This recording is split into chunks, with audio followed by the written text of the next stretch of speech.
Hola, hola, espero que estén muy bien. Y bueno, vamos a trabajar en el capítulo 2 todo lo relacionado con la renta variable. Antes de comenzar con este capítulo, pues hacer un resumen de lo que vimos en el anterior. Revisamos de manera muy general qué es el mercado de las divisas, qué es el mercado de renta fija y qué es el mercado de las criptomonedas. Antes de comenzar con el temario de este capítulo, quiero hacer una aclaración. No me voy a enfocar en la renta o en la renta fija o en el mercado de Forex, específicamente porque en Internet se encuentra muchísima información sobre este mercado. ¿Qué son los pips? ¿Qué son los swaps?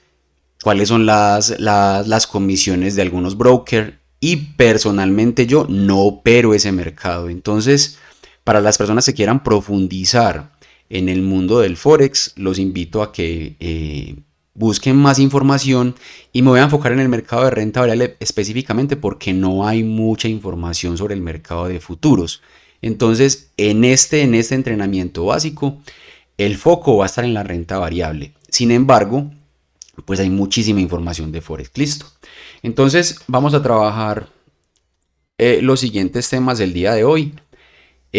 Vamos a mirar qué es la renta variable, dónde se opera, o sea, cuáles son las bolsas de valores que existen, qué es un subyacente, qué es un broker, qué es un contrato de futuros y cuáles son los índices financieros que más nos encontramos o los más representativos del mercado. Bien, entonces, para trabajar la renta variable, vamos a explicar qué es, dónde se opera y cuáles son los instrumentos o los derivados que uno opera en el mercado de renta variable. La renta variable es un tipo de inversión en la que la recuperación del capital invertido y la rentabilidad de la inversión no están garantizadas. O sea, es un mercado en donde la rentabilidad o el ganar o perder no está garantizado. O sea, si alguien te dice que con una inversión en renta variable vas a ganar el 15% de rentabilidad, te está mintiendo.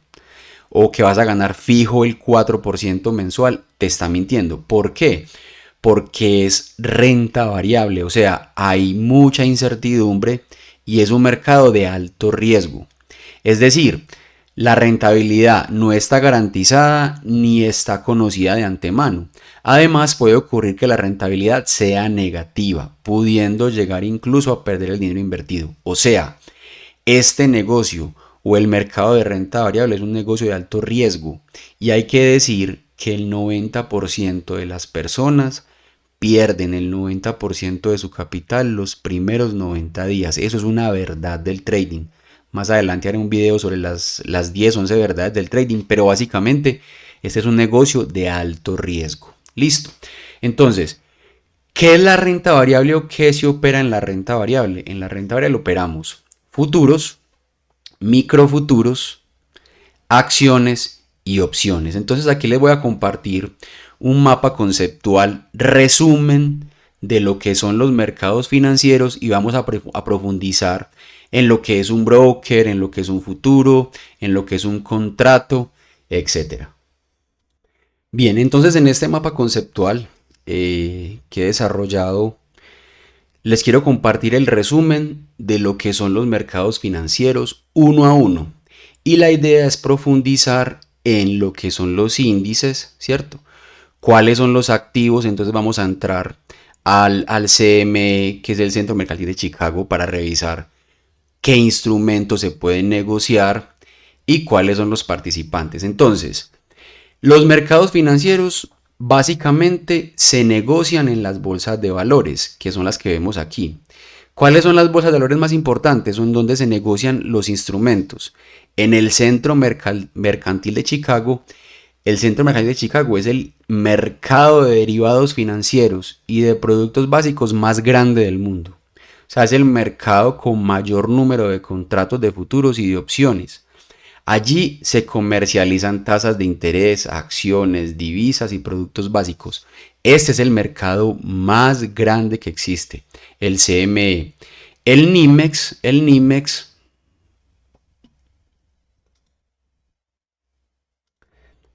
es el Centro Mercantil de New York y es una bolsa de materias primas. Se contratan derivados financieros como futuros y opciones de metales preciosos, tales como el oro, la plata, el platino, el paladio y el petróleo, gas natural. Este mercado, el mercado del NYMEX, el Centro Mercantil de New York, hace parte del CME. O sea, el NYMEX está contenido en el Centro Mercantil de Chicago. La bolsa de valores del Nasdaq es una lista más de 7.000 acciones y es el segundo mercado de valores y bolsa de valores del mundo. Comprende las empresas de alta tecnología en electrónica, informática, telecomunicaciones, biotecnología y entre otras. El índice, esta bolsa de valores tiene un índice que es el Nasdaq 100 o conocido como NDX 100. Este Nasdaq 100 recoge las 100 compañías más importantes en tecnología, comunicaciones, venta al por menor, por mayor y biotecnología. Este índice es el que yo opero, el índice del Nasdaq 100, y es un índice que tiene una volatilidad demasiado alta. O sea, el índice del Nasdaq, que es el que representa las 100 compañías más importantes de tecnología, es un índice demasiado volátil y bueno, ese es el que yo actualmente opero. Y la última bolsa es el NYSE, que es la bolsa de New York. La bolsa de New York es una bolsa que ofrece índices en energía, en el sector financiero, en el sector salud, en el oro y básicamente es una de las más grandes del mundo también en volumen y en empresas. Entonces, donde nos vamos a enfocar nosotros es en el Centro Mercantil de Chicago. Aquí es donde está el mercado de futuros y en donde se negocian la mayor cantidad de futuros y acciones del mundo. Entonces, básicamente este es el resumen de las bolsas de valores, que son estas cuatro las más importantes, y los índices que se negocian acá en el Centro Mercantil de Chicago son estos. Entonces, los índices que miden el mercado son cuatro básicamente. Entonces, ¿qué es un índice? Un índice es un indicador de la bolsa de valores. Es como si fuera un termómetro. Es decir, el índice tiene la capacidad de hacernos ver en un solo vistazo el movimiento mayoritario de las empresas de dicho mercado. ¿Esto qué quiere decir? Por ejemplo, el índice del Dow Jones. El Dow Jones está constituido por las 30 empresas de mayor capitalización bursátil del NYSE, con excepción de transporte y servicios públicos. O sea que si yo miro el índice del Dow Jones, me va a dar como un termómetro del comportamiento de las empresas que hacen parte de ese índice. Es como si fuera una cesta en la que contamos con una muestra diversa de los productos y el precio de cada uno de ellos. Entonces, ese montón de productos, o en este caso las 30 empresas que hacen parte del Dow Jones, nos va a dar una percepción de la situación general de esas empresas, del sector que lo componen. O sea, solo mirando esa cesta vamos a poder tener una percepción de la situación del mercado. Por lo tanto, el índice mide el crecimiento o el decrecimiento del valor de las acciones que lo componen para dar una imagen del comportamiento de mercado, digamos, en general. Entonces, cuando yo miro el índice del Dow Jones, me está dando un comportamiento general o un comportamiento promedio de las 30 empresas con mayor capitalización bursátil de Estados Unidos. O sea, este índice me muestra el comportamiento en general de estas 30 compañías. El Nasdaq 100 comprende las empresas de alta tecnología, informática, telecomunicaciones y biotecnología. Entonces, cuando yo miro el Nasdaq 100, que enseguida lo miramos en TradingView, cuando yo observo este índice, lo que me está diciendo es el comportamiento general de las 100 empresas que componen este índice, que en este caso son las más importantes de alta tecnología. O sea, Google, Apple son las compañías de mayor capitalización y son las que tienen la capacidad de mover los precios de este índice. ¿Listo? Ahora, el S&P 500. El S&P 500 es un índice que tiene la capitalización bursátil de las 500 empresas más grandes. O sea, las que tienen acciones que cotizan en el NYSE o el Nasdaq, como por ejemplo Amazon, Coca-Cola, Cisco, Pfizer, IBM, Yahoo. El S&P 500 es como la brújula del mercado. Normalmente es como la guía. Para dónde va el S&P 500 va el mercado, y normalmente los demás índices lo siguen, normalmente, no siempre. Pero el S&P 500, el Standard & Poor's 500, es el índice principal, o sea, es la guía, y creo que es el índice más operado del mundo. El Russell 2000 compone las 2000 empresas industriales de más baja capitalización. Es un índice muy importante, pero no tiene tanta volatilidad como lo tiene, por ejemplo, el Nasdaq y el S&P 500, aunque el S&P 500 no es tan volátil. Pero el Russell es un instrumento o es un índice que se mueve más lento, tiene condiciones técnicas más definidas, teniendo en cuenta que no tiene tanta volatilidad. Entonces hasta aquí hemos visto qué son los mercados financieros, qué índices miden el mercado, que es el Dow Jones, el Nasdaq, el S&P 500 y el Russell 2000, qué activos financieros se negocian. Entonces, ahorita revisamos acá en el CME, que es el Centro Mercantil de Chicago, cuáles son los activos que yo puedo negociar, pero básicamente uno que puede negociar como instrumento, puede negociar acciones, puede negociar ETFs, puede negociar contratos de futuros, que es en lo que yo me voy a enfocar en este entrenamiento, puede negociar opciones o puede negociar Forex.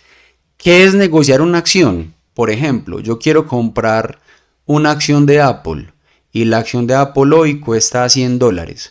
Si yo tengo un estudio del crecimiento de Apple y yo tengo, digamos, un análisis fundamental de la compañía en donde espero que la acción suba a $110, pues si compro hoy una acción en 100 y espero que en los siguientes 2 o 3 años me suba a 120, pues tendría una ganancia de $20 por acción. Eso básicamente es negociar una acción. Personalmente pienso que las acciones, una buena manera de ganar en ellas es negociarlas a largo plazo, basado siempre en análisis fundamental. ¿Qué es análisis fundamental? Ventas, capital de trabajo o capitalización, crecimiento en los últimos 5 años, el gross margin, cuál es el flujo de caja que tiene la compañía, y todo eso se puede analizar. Uno puede armar un portafolio de largo plazo y negociar acciones en las que yo espero un crecimiento futuro.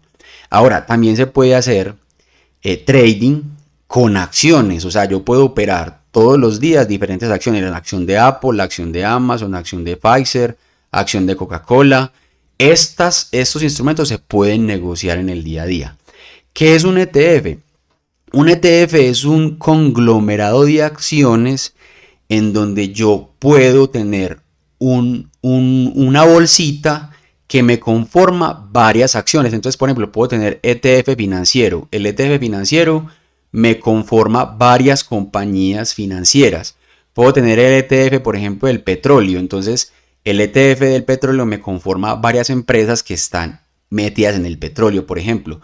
Puedo tener ETF de inteligencia artificial y robótica. Ese ETF conforma varias compañías que están en el negocio o en la industria de la inteligencia artificial, por ejemplo. Listo. Vamos a ver con más detalle qué son los contratos de futuro. Se los voy a explicar en una diapositiva. Las opciones sobre acciones no me voy a enfocar en esto, pero básicamente esto es un instrumento financiero que tiene diferentes características, como el beta, como el put, el call, el as. Hay un tema complejo. Yo en algún momento las estudié, pero nunca me especialicé en el mercado de opciones sobre acciones. Por lo tanto, lo dejo ahí como disposición del que lo quiera consultar, pues pueda profundizar en esto. Y el Forex, que también lo vimos de manera muy general, en donde expliqué que el que quiera profundizar en el mercado de Forex, pues hay muchísima información al respecto en internet. Bien, las bolsas de valores ya las explicamos también. ¿Y quiénes participan en los mercados financieros? Participan sociedades emisoras, participan inversionistas, las mismas bolsas de valores, corredores, entes reguladores, nosotros estaríamos acá, en los inversionistas o en el mercado retail. Nosotros realmente lo que hacemos es intentar agarrar lo que el institucional está haciendo, porque el institucional es el que tiene la capacidad de mover un precio del punto A al punto B. Nosotros los retail lo que tenemos que hacer es gestionar nuestro riesgo e intentar agarrar algo de lo que está haciendo el institucional. Eso es básicamente el resumen de los mercados financieros. Entonces, les voy a explicar en una diapositiva qué es un contrato de futuros. Ya vimos qué son los índices, qué es un subyacente y qué es un broker. Bien, entonces en esta diapositiva intentaré explicar qué es un contrato de futuro, qué es un activo subyacente y qué es un broker. Entonces vamos a empezar por lo que es un broker. Un broker básicamente es un intermediario. ¿Es un intermediario entre quién? Entre la bolsa de valores y el trader. O sea, cuando yo quiero comprar o vender un índice o un contrato de un índice, yo necesito un intermediario, y ese intermediario es el broker, que voy a mostrarlo acá. Es decir, cuando yo voy a poner una orden al mercado, yo necesito que alguien la reciba y la envíe a la bolsa de valores. Entonces, básicamente el broker es ese intermediario que permite que yo pueda poner una orden de compra o de venta en la bolsa de valores. Y ese intermediario, pues por obvias razones, cobra una comisión. Esa comisión es lo que gana el broker por poner mis órdenes en el mercado de valores. Listo, entonces, un broker es un intermediario. Existen demasiados brokers. Por ejemplo, yo opero con el broker de NinjaTrader. Es un broker que está regulado, que tiene muchos años en el mercado, y lo que yo hago es que por cada orden que yo ponga de venta o de compra, él me cobra una comisión. Eso es básicamente, o sea, no es solamente poner la orden y ya, sino que ese intermediario le cobra una comisión al trader que está intentando enviar una orden a la bolsa a una de las bolsas de valores, en este caso al Centro Mercantil de Chicago. Ahora, voy a intentar explicar aquí qué es un subyacente con este ejemplito y qué es un contrato de futuros. Entonces voy a poner un ejemplo. Imaginemos que tenemos un vecino que cuenta con una plantación de maíz. Entonces, nosotros necesitamos ese maíz para nuestra granja, por lo que decidimos llegar a un acuerdo con él. Entonces yo le digo al vecino, vea, va a llegar a un acuerdo con usted por esa plantación. Para ello pactamos con él un precio futuro. Entonces aquí es donde está el tema de los futuros. O sea, yo pacto con esa persona un precio futuro sobre esa cosecha. Voy a poner el ejemplo, digamos valorado en 1000 euros, por ejemplo, o en mil dólares por kilogramo. Listo. Entonces, ¿qué quiere decir eso? Yo le voy a decir a él, vea, hoy la cosecha vale 1000. Y lo que voy a hacer es que voy a pactar con usted un precio futuro de 1100, por ejemplo. Entonces, si el precio de hoy es 1000, el precio pactado al futuro es 1100. Yo estoy llegando a un acuerdo con el vecino. Eso que yo estoy haciendo en este momento se llama un contrato de futuros. O sea, estoy haciendo una negociación hoy para pagarle a esa persona un precio en el futuro, y eso se llama un contrato de futuros. El activo que estoy negociando en este caso es el maíz. El maíz es lo que se conoce como un activo subyacente, o sea, en este caso el maíz sería el activo subyacente. Cuando yo hablo, por ejemplo, de contrato de futuros, es que yo, por ejemplo, le puedo decir a él, vea, en 6 meses yo le voy a pagar a usted 1100. Pero el precio de hoy es 1000. O sea, estoy pactando un precio a futuro. Eso es lo que llaman un contrato de futuros. Entonces, eso me da a mí, este contrato, me da a mí el derecho de adquirirla en ese tiempo, en este caso los 6 meses, al precio pactado. O sea que si el precio del maíz es menor, ¿cierto? Gano o pierdo. O si es mayor, gano o pierdo. O sea, yo estoy pactando un precio sin saber qué va a pasar en el futuro con el precio del subyacente, que en este caso sería el maíz. Listo. Entonces el activo subyacente en este caso sería el maíz, mientras que el contrato derivado, que es este documento, sería el acuerdo al que hemos llegado con el vecino. Entonces, yo le digo a él, vea, le voy a pagar 1100, ¿cierto? Con esa opción de compra, nosotros podemos venderla a un tercero al precio que nosotros queramos. O sea, yo podría vender este contrato a otro precio y ahí es donde entra el tema del trading o de la especulación. Listo. Entonces, por ejemplo, yo con esa opción lo puedo vender a un tercero al precio que queramos, poniendo interés en que quizás el maíz esté más caro dentro de los 6 meses, dentro de los siguientes 6 meses, o quizá esté más barato. Ahí es donde está digamos, el secreto o el concepto del mercado de futuros. Bien, voy a dejar este video hasta este punto.